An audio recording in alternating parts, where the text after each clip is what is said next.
सुनो है जानता बा शादी में नया है अपन बेइज्जती हम ना कराए।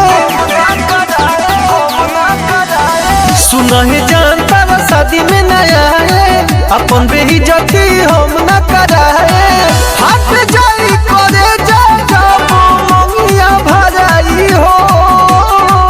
सुनो हमारा के चुप करई है मम्मी पापा, ताहरा के चुप के कराई हो। अरे लोरावा के भोरावा ले रखी हो तू बचा के, काम आई होई जब विदाई हो।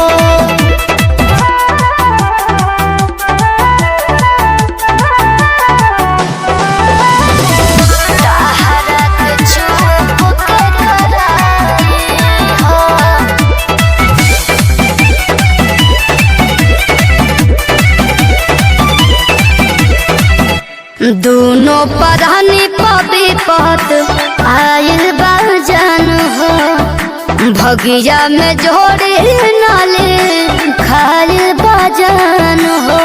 सही कहता हो कैसे आँखी से देखब जाए माला हो। का करबो हम तो मार देहब दूल्हे के भाला हो। चुप रहो। मोर जाई बुझियते जब गीतिया गवाई हो। अरे हमारा के चुप करई है मम्मी पापा, तहरा के चुप के कराई हो। लोडावा के भोरावा ले रखी हो तू बचा के, कमे आई होई जब विदाई हो। का लइकनिया रोलो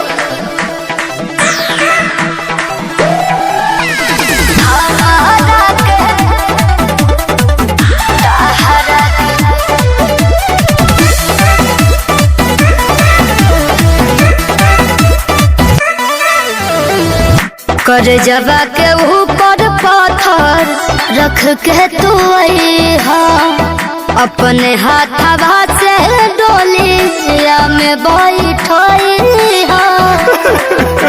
चुप हो जा पगला। काहे घाव पानी मोक लगावतारू हो। ऐसा बात नहीं है। दर्द विजय पर टिक के बढ़ावतारू हो। अरे ना के करा से हालत आपन जाके बताई हो।